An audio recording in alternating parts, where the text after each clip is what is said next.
كارهيو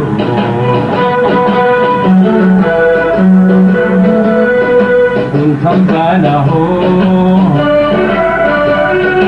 جيك هنتا قريدو قلبي وكلينيا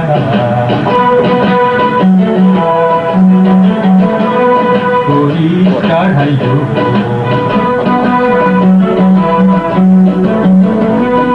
كنتم بانه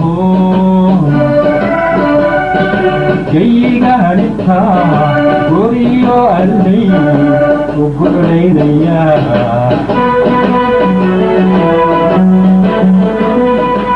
بسم الله الرحمن الرحيم. السلام عليكم ورحمة الله وبركاته. أخيارته هودنا جلس عطاي كسر دوادة برنامج كانوا كويجينو مدحونها جمهورية الصوماليلان مدن أحمد محمد محمود سيلانيو كورميرو كتجي taliska guud ee ciidamada booliska Soomaaliland isagoo madaxweynuhu u kurgalay mashaariicda horumarineed ee ciidamada booliska u socda ee ay u fulinayaan xukuumadda Soomaaliland iyo hay'adaha caalamiga ah ee wada shaqayntu ay ka dhaxayso. madaxweyne Axmed Maxamed Maxamuud Silaayo waxa uu dul istaagay dhismaha cusub ee loo yegleelayo taliska ciidanka booliska Soomaaliland. taliyaha ciidanka booliska Soomaaliland sareeyo guuto Cabdilaahi Fadal Iimaan ayaa madaxweynaha iyo wafdigiisa warbixin ka siiyay hawsha dhismahani halka ay marayso.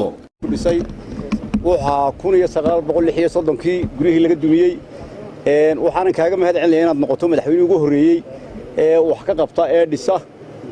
waxaana dhagax dhigtay 20 bishii koobaad ee 2016 wixii kale faahfaahin madaxweyne xaggaas aan kugu sheegi doonaa. waad aragtaa hadda gabagabo waxa lagu bilaabay waxa dhisasa waxa meel gelisay dhifid yono BSna way meel gelisay shirkad Somalilandera oo injineer aadan hogaaminayo ayaa dhisasa oo hawsha wada wixii faahfaahin madaxweyne xaggaas aan hadii la yiraahdo dadku kaba sugan gaqoriga waagaytu ebaru magalihi waan gubaya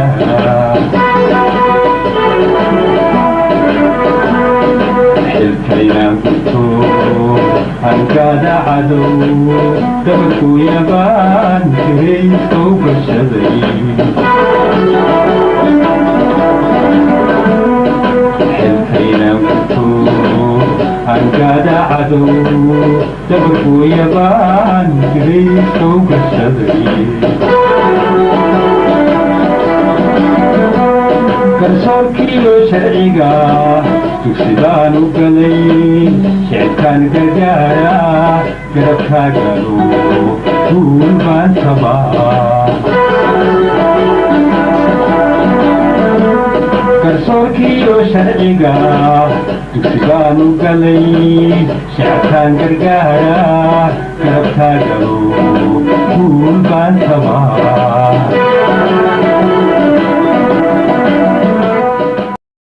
waxa kale oo madaxweynaha Soomaaliland uu booqday madal lagu soo bandhigay gaadiid gaashaaman oo ciidamada booliska Soomaaliland ay u soo iibisay xukuumadda Soomaaliland ee madaxweynuhu hogaamiyo. gaadiidkaas oo loogu talagalay in ciidamadu ay ka qayb qaataan adeegyada ay ku sugayaan amniga guud ee Soomaaliland.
madaxweyne salaantaada waxaa u diyaara cutubyo ka mida ciidanka bulayska jamhuuriyadda somalilan mudane madaxweyne ku soo dhowow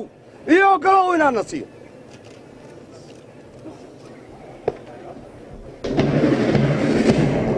cabdilaahi fadel iimaan ayaa sharaxaad ka bixiyey gaadiidkan iyo waxa uu ka tarayo shaqada ciidamada boolisku ay qaranka u hayaan ka mida siyaasadaada aad ku tayeynayso ee horumarka dalka uu hiigsanayo waa markii ugu horreysay waxaa madaxweynuhu ugu horreeyey ee gaadiid intaa leeg oo taye leh oo abwakaala ah ciidanka booliiska ay u yimaadaan aad iyo aad baan mudane madaxweyne kaaga mahad celinayaa oo cusub kuwaasoo waxaan ka tari doona xagga nabadgelyada madaxweynaana wixii faahfaahinta qubadda waxaad arki doontaa iyagoo ciidamadu sida kale gaargaarka ay yihiin ay u saaran yihiin gaadiidka ayaan ku tusi doonaa labada baabuur ugu horreeya ciidanku saaran yihiin waa ciidamada sida gaarka u tababaran ee loo yaqaano RRU Rapid Reaction Unit ee ka jooga xaalada degdeg culus kuwan kalena waa iyagoo la mid waxyaalaha ee gaadiidkani kaasiyo ciidankan kalena waa ciidanka loo yaqaan in SPU Special Protection Unit oo ciidankaasi markay hawlgallada galayaan ciidanka kafarka u xidha ama ciidamada hawlaha gaarka amniga qaranka maxaan ku idhaa ilaalinta madaxda qaranka ilaalinta hay'adaha caalamiga waa ciidanka u qaabilsan iyo wax ka soo nabadgelyada qaranka Jamhuuriyadda Soomaaliland halis ku ah kaaga soo qaato waxyaalaha gaadiidkani quruxda ay soo saareen ciidankii ka hortagga rabshadaha waad aragtaa oo qalabkoodu u dhan yahay wax uu qaranku soo iibiyey oo tii ugu badnayda iyo wixii ay dawladda UK-na siisay waana haddii aan la yidhaahdo sida ay u qorshaysan dhammaan gobollada dalka Jamhuuriyadda Soomaaliland waxaa noo qorshaysan anagii qolada tababarka bixisa in la gaarsiiyo iyagana dhammaan gobollada dalka oo meel walba laga tababaro si aanay caasimadda qura ugu ekaan haddii la yidhaahdo kaygaanita guriyo allay u guclaynaya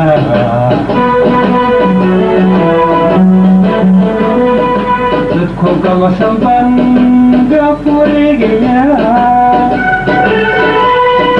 dadku gabasan banga fureegaya waagayo tuu ebaru magalige waan gubaya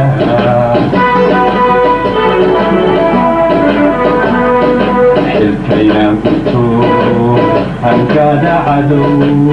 dabarku yabaan kirayskow gashaday xilkayaan kuto hankada cadow dabarku yabaan kirayskow gashaday madaxweynaha jamhuuriyadda Soomaaliland oo ay weheliyaan xubno ka mid ah golaha wasiirada barasaabo hoggaanka taliska ciidanka booliska iyo mas'uuliyiin xilal kala duwan ka haya xukuumadda ayaa ka qayb galay munaasabada lagu shaacinayay gaadiidkan gaashaaman ee xukuumadda Soomaaliland u soo iibisay ciidamada booliska Soomaaliland madasha waxaa hadallo kala duwan ka soo jeediyay madaxweynaha qaranka jamhuuriyadda Soomaaliland wasiirka madaxtooyada iyo taliyaha ciidanka booliska Soomaaliland barnaamijkan ayaynu ku eegaynaa ee idilkiinba daawasho wacan oo wanaagsan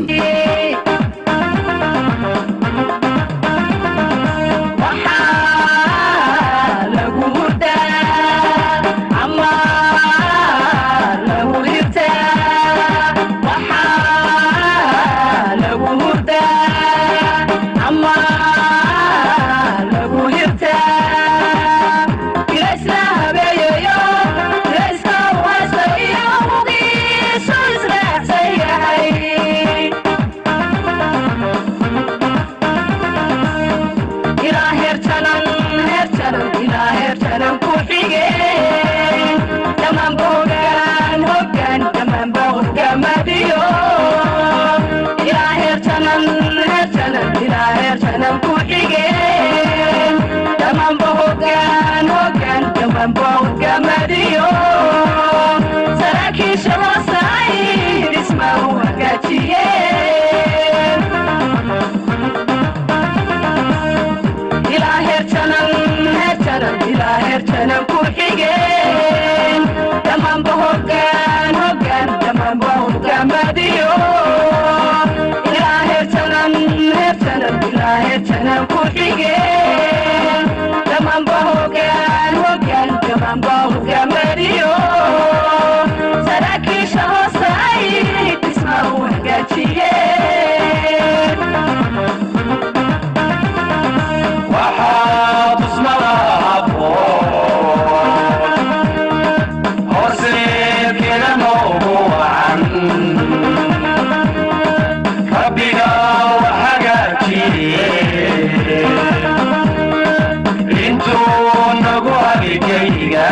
ربك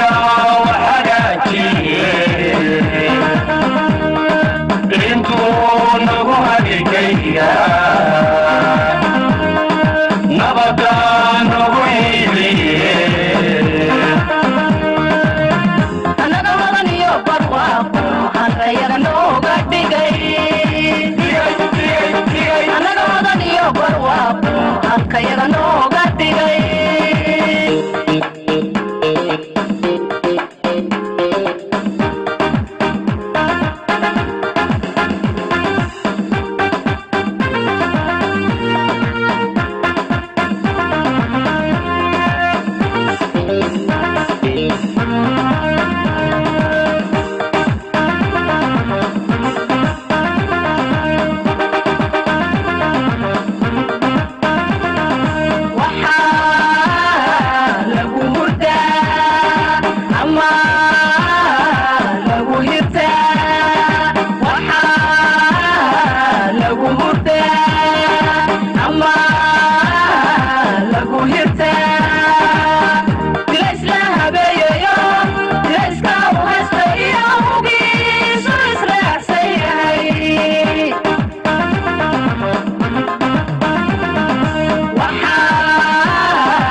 waxaan soo dhaweynayaa taliyaha ciidanka booliska Jamhuuriyadda Soomaaliland Cabdullaahi Fadal Iimaan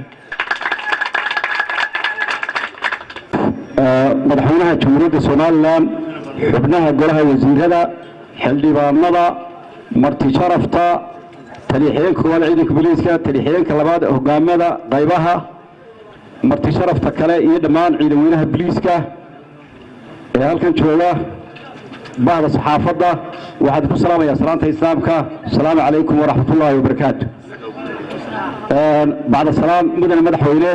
وحمان تفرحوا الله إلى ما قلتم هذا كرمير هذا بكور جلسوا tallaabooyinka horumarka ee ciidanka booliiska kuwaasoo ka mid ah siyaasadda horumarka ee aad dalka ku hogaaminayso mudane madaxweyne waxaa tahay madaxweynihii ugu horreeyey ee gaadiid intaas leeg oo kan hadda aad soo aragtay ee hortaada taagan ciidanka booliiska u keena muddadii uu jiray qaranka jamhuuriyadda somalilan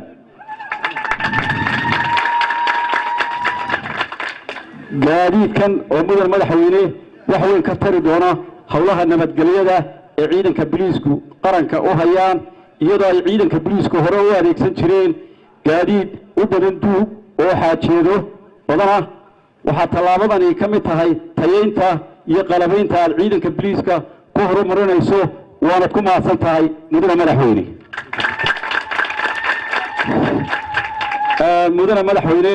waxaa kale oo xusid mudan dhismaha gaboobay ee meesha laga dumiyey xarunta taliska guud ee imanka aad kormeerka ku soo martay waxaa la dhisay sanadkii 1936 ayay dowladda ingiriisku dhistay waxaad noqotay madaxweynihii ugu horreeyey ee ku guulaysta in uu u hawlgalo oo u dhabar adaygo oo meelo dariiqyo badan u mara aakhirkiina waxaa hadda ka socda dhismo casri ah oo aad indhahaaga ku soo aragtay halka uu maanta marayo adigoo horena u dhagax dhigay 20kii bishii koobaad ee 2016 mudane madaxweyne waxaa dhismahan cusub maalgelisay hay'adda DFID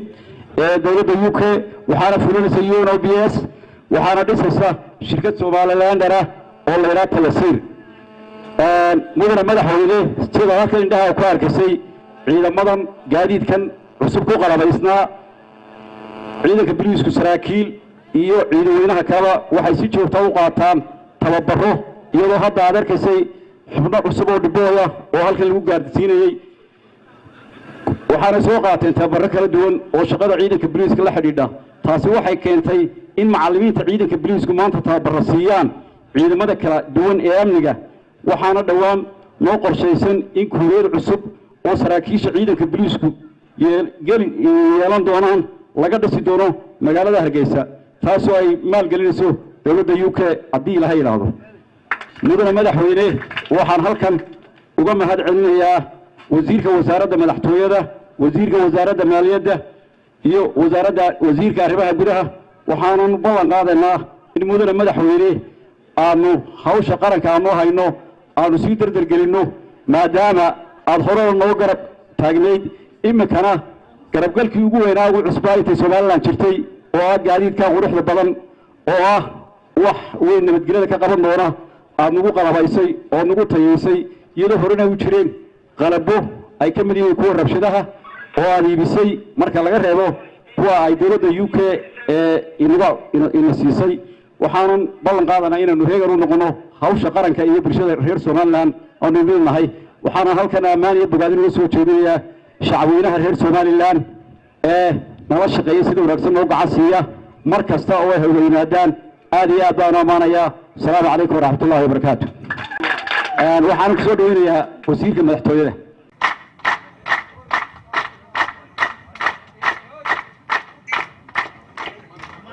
بسم الله الرحمن الرحيم الحمد لله والصلاة والسلام على رسول الله صلى الله عليه وسلم مدحوينها جمهورية الصوماليلاند iyo mas'uuliyiinta qaranka ee wehelisa madaxda iyo madaxxigeenada iyo dhammaan ciidamada booliiska Somaliland gaar ahaan xarunta birmadka ee aynu ku sugannahay iyo martida kaleba dhammaantiinba السلام عليكم ورحمة الله وبركاته وعن سلاحي halkan aniga kulli ba munaasabad weyn kuma jirin oo waxay ahayd kormeer kooban baa madaxweynuhu ku yimi anigana hadal iguma jirin wasiirkii arrimaha gudaha uu baan u maleynayaa markii uu maqnaaday in uu taliyuhu igula soo ciiray hase yeeshee runtii waxaan jecelahay maradii la magac dhabay inaan halkan ka bogaadiyo mudane madaxweyne ciidamada booliiska qaranka jamhuuriyadda Somaliland oo had iyo jeer u heegan ah adkeynta iyo xoojinta nabadgelyada qarankan nabadgelyada aynu maanta ku naaloonayno ama aynu dugsanayno ugu horreyn ilaahay baynu subxaana wa tacaala ugu mahadnaqaynaa ina siiyey nimcadiisa ballaadhan bini aadan wuxuu helo waxaa ugu qiimo badan nabadgelyo iyo iimaan labadaaba waynu haysannaa caawa waxaa inaga maqan waa balaayona ilaahay haynaga hayo nabadgelyadaasi ilaahay ina siiyey xikmad iyo sababay ku timaadaa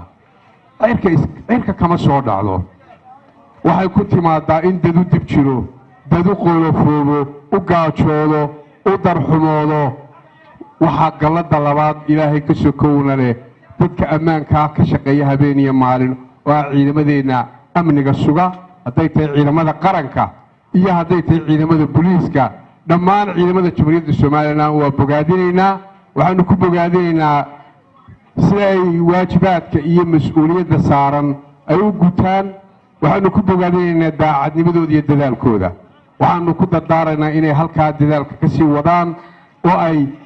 qarankooda habeen iyo maalinba u shaqeeyaan waxaanu leenahay ilaahay baa ajar ka helaysaan markaad qaranka waajibkiisa sida mas-uuliyaddaadu tahay aada u gudato ajar baad helaysaa ammaanta iyo muxuu ahaayey ujuurada yare qofku qaranka ugu shaqeeya waa wax yar laakiin ajar buu helaa ilaahayna mushqaayad buu ka helaa waxa weeye arrintaa waxaan leenahay ciidamada qaranka niyaddiina wanaajiya oo ajar niyeeya intaa marka laga yimaado waxaanu leenahay shacbiga somalilan waxaanu qiraynaa in shacbigu la shaqeeya ciidamada amniga waa ku bogaadinaynaa waxaanu leenahay kordhiya ciidamada amniga dadaalka aynu iskaashiga aynu la yeelanayno ciidamadani maaha cadowgiina maaha muxuu ahaayey nacab waa kuwa nabaddiina sugaya waxay mudan yihiin ixtiraam waxay mudan yihiin qadarin waxay mudan yihiin in ceebta laga dhowro waa bini aadan way gafi karaan macsuum maaha odhan mayna ciidamada qaranka jamhuuriyadda somalilan wax gafa ma galaan annaguna odhan mayna gaf ma gallo laakiin wax badan oo wanaagsan bay qabtaan wixii qaldama ama qalloocda waxa waajiba in la toosiyo mabaadi'da ay ku shaqeeyaan ma qaldana waa mabaadi' toosan laakiin dhacdooyin way dhici karaan qaldani waxaa mudan inaynu toosinno waxaa jira hab looga caban karo ciidamada amnigu hadday gafaan waxaa xukuma madaxweyne waxaa xukuma taliya waxaa xukuma wasaaradda arrimaha gudaha qaab baa looga caban karaa in la ceedeeyo maaha in la caayo maaha dadka inoo shaqaynaya waa inaynu wanaag iyo gallad u quudhnaa shacbiga waxaanu leenahay ciidankiina taageera iskaashi la sameeya gaar ahaan xaaladahan adag waxaynu u baahan nahay ummad ahaan inaynu iskaashanno oo aynu isku duubnaano oo midnimada qaran midnimadeenna iyo wadajirkeenna aynu xoojino waxaan leenahay ciidamada qaranka waxaan ku dardaaraynaa anigoo munaasabadda ka faa'iidaysanaya marka laga tago xilgudashadooda iyo bogaadintooda iyo wanaaggooda waxaa waajib ku ah in ay ka fogaadaan siyaasadda iyo ku dhexmilankeeda arrintaa iyadaa si weyn baanu ciidamada ugu dardaaraynaa kuma ogin cudurkaa waxsaanu leenahay waa naga dardaaran iyo xasuusin waxaan kaloo iyadana runtii aan ku dardaaraynaa ciidamada qaranka gaar ahaan ciidamada booliiska jamhuuriyadda somalilan wax badan oo wanaagsan baa qabanaysaan waana hubaal inaad wax badan qabateen dadaalka halkaa kasii kordhiya waxaa kaloo xukuumad ahaan waajib inagu ah inaynu dhowrno xuquuqda iyo xorriyaadka muwaadiniinta ma aaminsanin annaku xukuumad ahaan eedaha faraha badan ee naloo jeedinaya inaanu nahay xukuumad xuquuqda iyo xorriyaadka muwaadiniinta ku tacadida ma aaminsanin eeddaa waa dadafaynaynaa waxaase way dhici karaan kaysas iyo dhacdooyin way dhici karaan ciidamada amniga waxaanu leenahay xuquuqda muwaadiniinta iyo xorriyaadka aan dhowro cid kasta oo la xidhayo waa in dariiq sharciya loo maraa intaasna waa iga dardaaran anigoo munaasabadda ka faa'iidaysanaya waxaan jeclahay in laba eray ka idhaahdo maalmahan waxaa soconaya miidiyaheenna beryahan ku badnaa dhacdooyin dadka shacbiga somalilan lagu khalkhalgelinayo warar laysla dhex marayo tilmaamaya in dadka la dhacayo in dadka lagala baxayo keliyaha iyo beerka iyo xubnahooda qiimaha badan wararkaas aad bay ugu badan yihiin bulshada gaar ahaan social mediaheenna aad bay ugu badan yihiin waxaan arkayey ilaa iyo social media waxaan ku arkayey talaagad keliyo aad u fara badan oo yaryar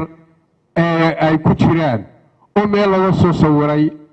aanan garanayn aan warkaasaan xaqiiq ku dhisnayn oo la leeyahay talaagadaha magaalada caasimadda Hargeysa ayay yaalaan Soomaalilandna waxay noqotay hooy dadka lagu qasho hooy dadka lagu isbeergareeyo oo qurub loo goosto dad dhalinyaro innagaaba waxaa faafinaya aad bay arrintaasi u badan tahay shacbi badan ayay saamaysay oo baqa ka shooda gelisay dad badan baa carruurtoodii iskuulka kala baqay arrintaa iyadaahi wararkaasi markay soo baxeen guddiga nabadgelyada qaranku kulan degdega buu ka galay waxaanu u qaadanay si dhab aynay waxaasi jiraan waayo halisaha waxaa loo qaataa run lama dhayalsado negligence is a crime qawaaniinta iyo shuruucda booliiska waxaa ka mid ah dhayalsigu waa dembi haddaad war yimaado dhayalsato waa dembi waxaanu u qaadanay warkaa rasmi xaqiiqaanu u qaadanay guddiga nabadgelyadu qaranku waxa uu ka howlgalay wararkaa inuu ka gungaadho ciidamada booliisku xogihii iyo hay'adaha amnigu ayna siiyeen waanu ku kalsoonaan kari weyne gaar ahaan siyaasiyiintayadii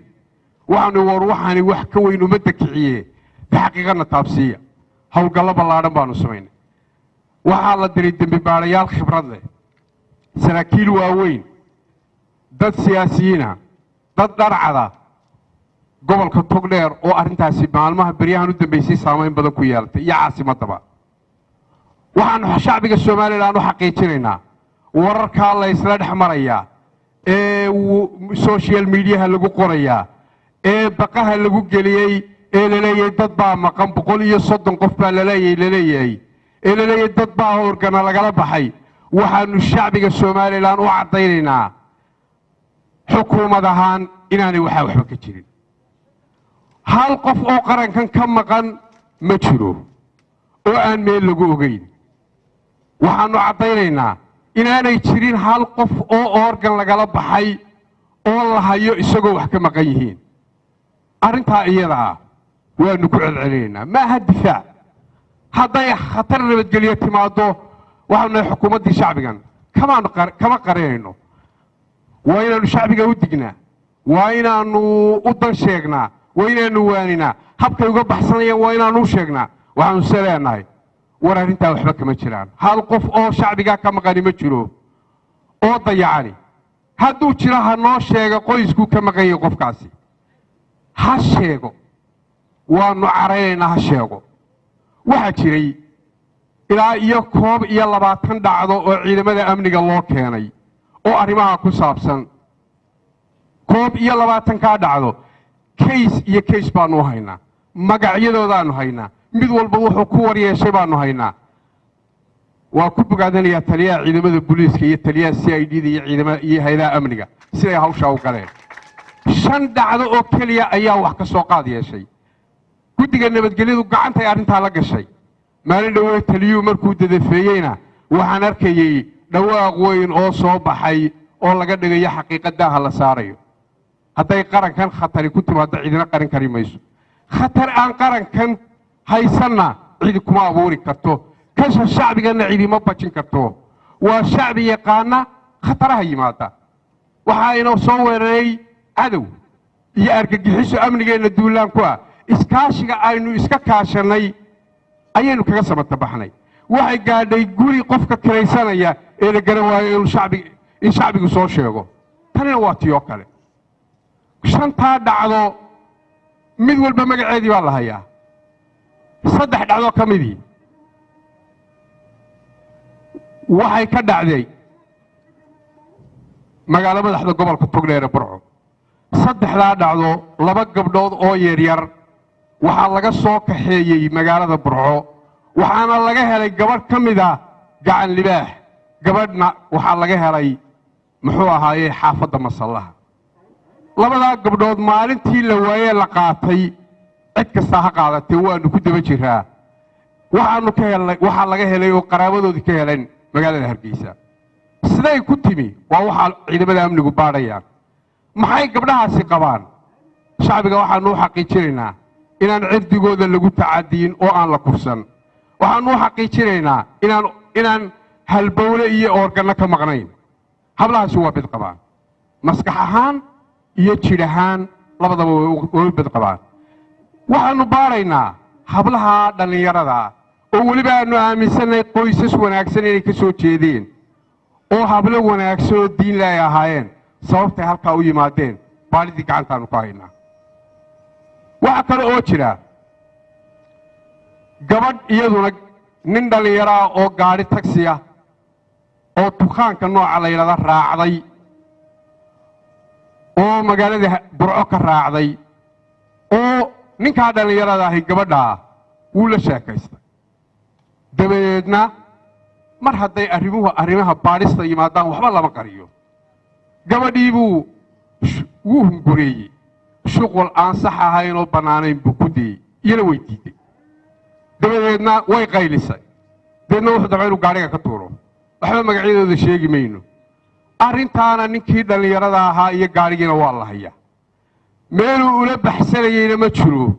waa nin uun isku dayey gabadha inuu shukaansado oo waxa sharci ahayn weydiiyo waxaa laga soo qaaday nin gabadha la baxsanayo oo cunayo wax kala baxayay arrintaasina waa dhacdada saddexaad dhacdada afraad waxa weeye waa gabadh ka tagtay magaalada caasimadda hargeysa oo 2 bilood lala'aa gabadhaa waxaa laga helay dukaan magaalada berbera iyadoo ka shaqaysata waxaa aakhirkii noqotay in nin la siiyey ay ka carartay ayay iyaduna arrintaasi ka waru dhacdo shanaad baa jirta iyaduna oo inan la tahriibiyo hargeysa laga kaxeeyey oo guri burca ku yaalla laga helay iyadoo 2 bilood iyaduna ka shaqaynaysay hablahaasi midna wax ma qabaan mid walibana xaqiiqadii bay noo sheegtay waxaanu leenahay been raad male lug bay leedahay waa marka la qabtaa wararkaasi waa been waxaanu baaraynaa arrimaha kooban ma jiraan dad ajnabiya oo guryo u samaysan inay isbeer baal dadkeenna ku sameeyaan waxaanu leenahay shacbigeenna yaan shisheeyahana laynagu dirin innagana yaan baqalayna gelin arrintaana intaasaan ka odhanayaa waxaan jecelahay inaan ku soo dhoweeyo madaxweynaha jamhuuriyadda somalilan si uu erayo mahadnaq iyo bogaadin iyo kormeerkan wax uga yiraahdo بسم الله الرحمن الرحيم الحمد لله رب العالمين والصلاة والسلام على رسول الله فرحad weyn bay tahay inaan maanta ka soo qayb galno xafladda qiimaha qaale kormeerka ciidanka aan u soo baxnay aad iyo aad baan ugu faraxsanahay sida wanaagsan iyo hawsha ay qaranka u hayaan waana ku bogaadinaynaa waana garab taaganahay waxaan leenahay hawsha hayaan ilaahay ha u fududeeyo inaguna aan garab siino aan gacan siino aan la shaqaynin baynu joognaba aad iyo aad baa u salaamati wasalaamu calaykum waraxmatullahi wabarakaatu intaa kadib madaxweynaha jamhuuriyadda somalilan waxa uu salaan sharaf kaga qaatay madasha gaadiidka lagu soo bandhigayay cutub ka tirsan ciidamada booliska somalilan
cutubyo ka mida ciidanka booliiska jamhuuriyadda somalilan mudane madaxweyne ku soo dhowow iyo galow inaana siiyo daawadayaal intaa waxaa ku eg barnaamijkaanu ku eegaynay kormeerka madaxweynaha jamhuuriyadda somalilan uu ku tegey taliska guud ee ciidamada booliska somalilan oo mashaariic ciidamada lagu horumarinaya ay ka socdaan waa dhinaca sawirqaadida cabdilaahi cali suudiya habaynta iyo hagaajinta barnaamijkano maxamed caqli hadiya anigoo ridwaan caydiid ismaaciila oo meel kastaad joogtaan ba idinku dhaafaya salaamullaahi calaykum waraxmatullaahi wabarakaatu dadku gabasan banga furigiya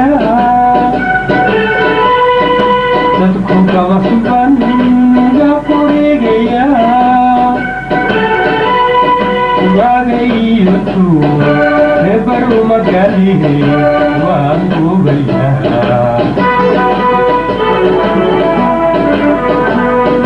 xilkayaan kuto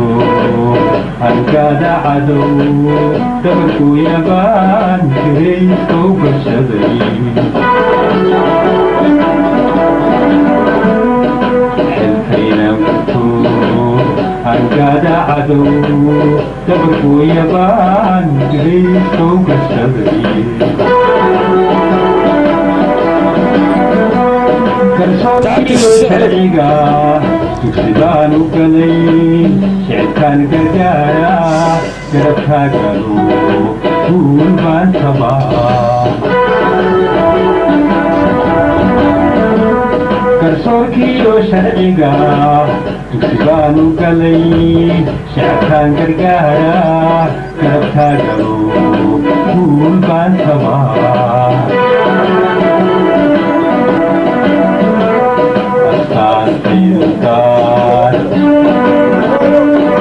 waxa lagu gartaa guudir